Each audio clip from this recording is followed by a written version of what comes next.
بسم اللہ الرحمن الرحیم۔ آج سورۃ العلق کے متعلق گفتگو کرنی ہے۔ سورۃ العلق کی جو پہلی 5 آیات مبارکہ ہیں، اقرأ بسم ربک الذی خلق خلق الانسان من علق اقرأ وربک الاکرم الذی علم بالقلم علم الانسان ما لم یعلم۔ یہ 5 آیات مبارکہ قرآن پاک کی وہ آیات مبارکہ ہیں جو سب سے پہلے آپ علیہ السلام پر نازل ہوئیں۔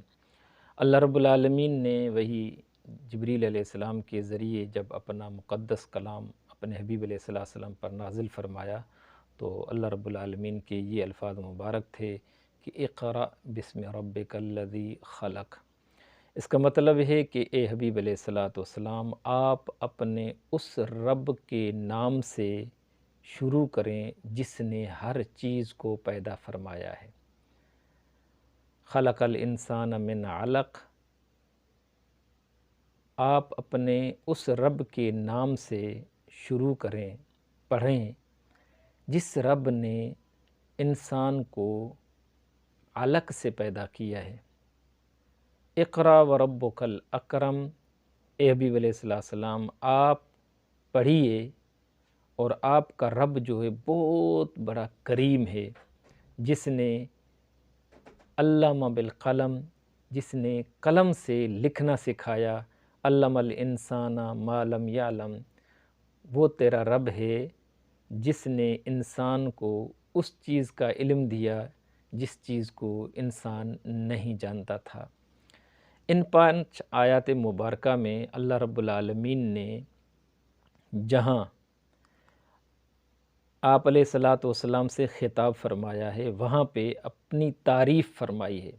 اللہ رب العالمین کو اپنی تعریف بہت زیادہ پسند ہے، اس لیے جیسے کہ ہم سورہ فاتحہ پڑھتے ہیں، اس میں الحمدللہ رب العالمین، تمام تعریفیں، ساری تعریفیں اللہ رب العالمین کے لیے ہیں، یعنی جو تمام جہانوں کا رب ہے، ساری تعریفوں کا لائق حقیقتاً وہ اللہ تعالیٰ کی ذات ہے۔ تو اللہ تعالیٰ اپنی تعریف بہت زیادہ پسند فرماتا ہے، اور اللہ تعالیٰ کی یہ سنت مبارکہ ہے، وہ اپنی تعریف خود کرتا ہے، اور وہ تعریف اس نے اپنے جو مقدس کلام پاک میں کی ہے، وہ اپنے حبیب علیہ السلام پر جو قرآن پاک نازل کیا اس واسطے سے کی ہے۔ تو ان آیات پر ہم تھوڑی سی توجہ دیتے ہیں، تھوڑا سمجھنا چاہتے ہیں۔ اللہ رب العالمین نے یہ فرمایا اقرأ، اس کا ایک مطلب ہوتا ہے کہ آپ پڑھیے، اقرأ آپ پڑھیے۔ ایک یہ بھی مطلب ہے اقرأ آپ پڑھ کر سنائیں۔ کس کو؟ مخلوق کو، انسانوں کو۔ اقرأ بسم ربک الذی خلق، اپنے رب کا نام لے کر آپ لوگوں کو قرآن پڑھ کر سنائیں۔ آپ کا رب کون ہے؟ کہ الذی خلق، جس نے پیدا کیا ہے۔ کس کو؟ ہر چیز کو، چاہے وہ زمین کی چیز ہو، چاہے آسمانوں کی ہو، دنیا کی، یعنی اللہ رب العالمین نے جو چیزیں پیدا فرمائی ہیں وہ اس کا پیدا فرمانے والا اللہ تعالیٰ ہی ہے۔ تو یہاں پر 2 تعریفیں ہیں، ایک رب کا معنی ہے پالنے والا، ایک ہے خلق جس نے پیدا کیا، وہ پیدا کرنا یعنی تخلیق کرنا، یہ بھی اللہ تعالیٰ رب العالمین کی یہ تعریف ہے۔ اللہ رب العالمین نے ایک آیت میں اپنی 2 تعریفیں فرمائی۔ تیسری آیت میں فرمایا خلق الانسان من علق، اللہ تعالیٰ نے پہلے ہر شے کو پیدا کیا، اس کی تعریف کی، عام کے بعد اب خاص ذکر کیا کہ ساری کائنات جو ہے اس کو میں نے پیدا کیا ہے۔ پھر ساری کائنات میں اشرف المخلوق جو ہے وہ انسان ذات ہے۔ تو اللہ تعالیٰ فرماتا ہے انسان کو اے حبیب علیہ السلام آپ کے رب نے ہی پیدا کیا ہے، اور انسان کو کس چیز سے پیدا کیا ہے؟ جو ساری مخلوق سے افضل ہے، اکرم ہے، احسن ہے۔ اس کی تخلیق کیسے ہوئی؟ الذی من علق، خلق الانسان من علق، جمے ہوئے پانی سے، خون سے انسان کو پیدا کیا، جراثیم سے پیدا کیا۔ اللہ تعالیٰ نے ادھر انسان کا مقام یہ بتایا کہ ساری مخلوق سے افضل مخلوق ہے، پھر یہ انسان کی حقیقت بھی بتا دی کہ میں جب چاہوں ادنا سے ادنا چیز، کم سے کم درجے والی چیز کو اتنا مقام دے دوں اور خوبصورت بنا دوں، حسین و جمیل بنا دوں، تو یہ میرے شان کے لائق ہے، کوئی اس طرح اور نہیں بنا سکتا۔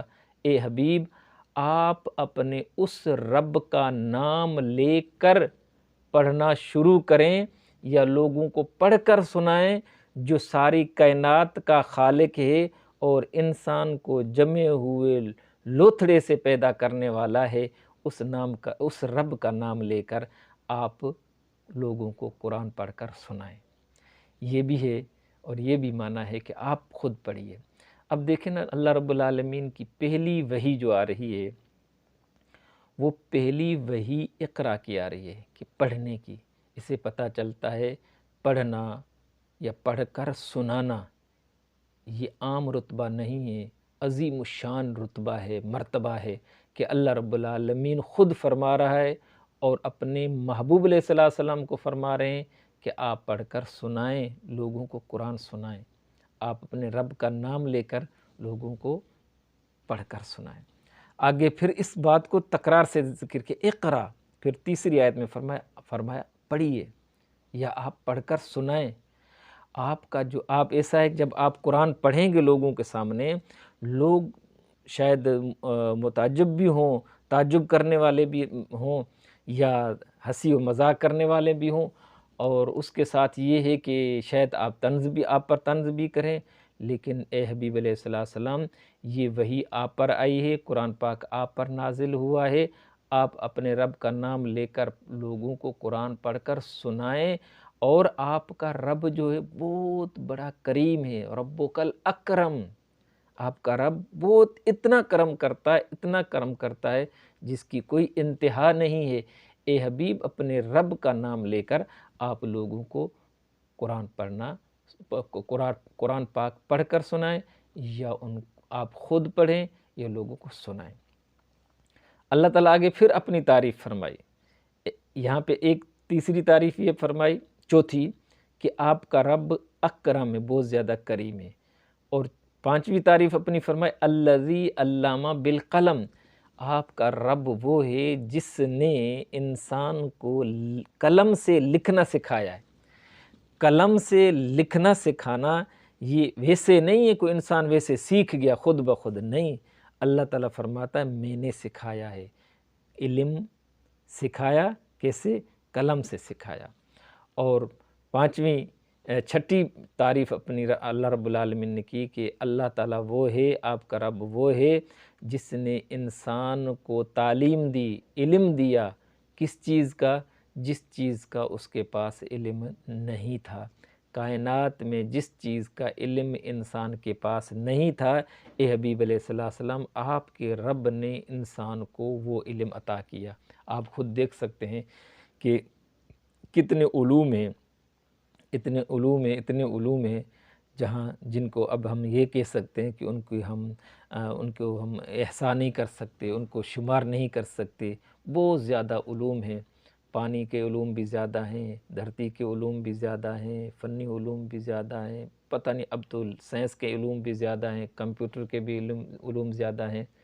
ابھی تو آسمانوں کے علم فلکیات پر آ جائیں، شمس کا، قمر کا، مریخ کا، اب جو گلیکسیز ہیں یا بڑے بڑے سیارے ہیں، ان کا علوم ابھی لوگ حاصل کر رہے ہیں۔ یہ علم کون دے رہا ہے؟ اللہ تعالیٰ دے رہا ہے۔